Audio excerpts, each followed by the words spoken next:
So Sheryl Sandberg, you're best known, I suppose, as the Chief Operating Officer of Facebook, but I suppose in the last year you've become also very well known as a best-selling author of your book Lean In, which I suppose is an analysis of how women are treated in the workforce, and I suppose advice to them about how they can better their lot, so to speak. You've brought out a new version of the book for graduates. Why have you done that? One of the most common things we heard, the Lean In team and I, since the book was launched, is I'm a woman or a man, I want to lean in, but how? How do I find a job, particularly in a hard economy? How do I negotiate for myself, especially if I'm a woman? How do I figure out what I want to do in the first place? And so this book is a handbook to try to answer those questions with new chapters written by experts that go specifically to how do I find a job? How do I negotiate for myself? It also has more voices and more stories. Women of different backgrounds talking about issues of race, men leaning in, just more people who are sharing obstacles they overcame in their lives. You talk in the book about how structures and men hold women back, but also how women themselves hold themselves back. Which is the bigger one to overcome of those? You have to overcome all. I think people try to pit these things against each other. They're false trade-offs. We have structural issues for women all over the world. Childcare costs, really high here and everywhere. Issues on public policy, governments that guarantee maternity leave but not paternity leave, etc. We have policy issues, even in our companies, how much flex time we allow, what happens to women in the workforce, particularly as they become mothers. We have kind of broad discrimination based on stereotypes that we all hold. Men and women hold those same stereotypes, and women internalize those and hold themselves back. And all of those things have to change together. The thing I fundamentally believe is if you could change one thing, you would get more women into leadership positions. And we know that when more women are in leadership positions, those companies are more successful, and they also have better work-life policies for everyone. Now, you get questioned, and I suppose a lot of people have spoken in the last year about the fact that it's easy for you to talk about this kind of thing when you are well paid, you've got good resources and good backup, but it's much harder for many other people who don't have those access to those kind of resources. Is that a fair comment, a fair question? Is it something that annoys you, or what do you think? I know I have resources other people don't have, and with those resources, I think comes the obligation to speak out for other women, which is what I've done. But one of the things that's true is that the principles of Lean In are about equality, and that's important for everyone. I was in London yesterday, as you said, and we heard a story of a woman named Jo.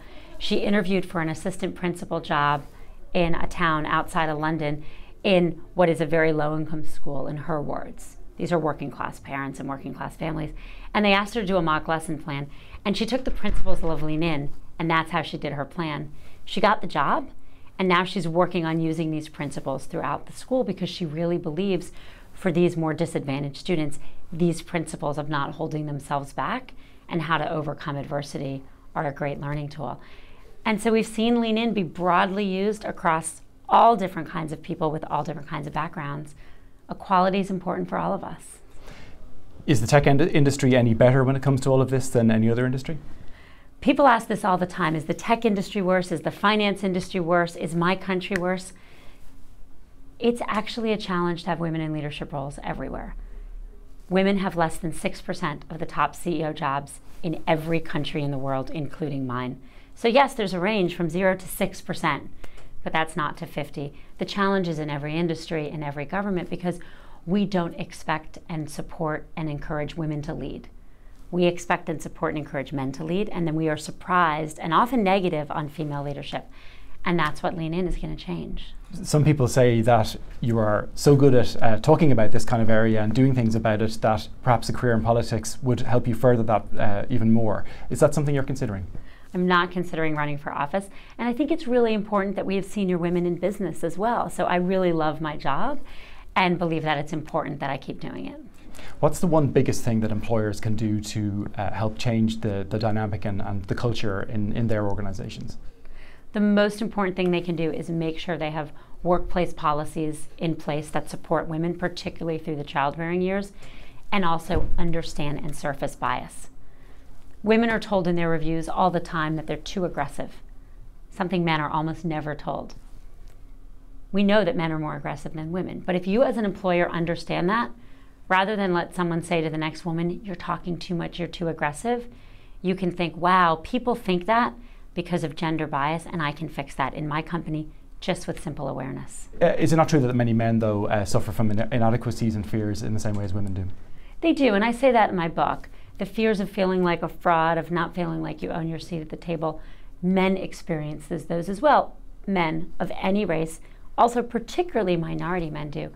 But the data is conclusive that on average, based at the same level of performance, more women face that than men, and that we also systematically underestimate women's performance vis-a-vis men. So yes, this is a problem all of us face.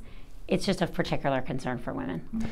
You're here in Facebook in Dublin. It'd be remiss of me not to ask you about Facebook's plans for Ireland, and particularly in relation to the reports during the week that you're going to open up a payment system through Dublin. I'm really excited to be here. Dublin is our international headquarters. We have 500 employees from all over the world serving our global business here, and I'm excited to be here. On the payments question, we have a payments business that has been in place. It's part of the ecosystem around Facebook developers, and we have no new plans at this time. Sheryl Sandberg, thank you very much indeed for joining us. Thank you for having me.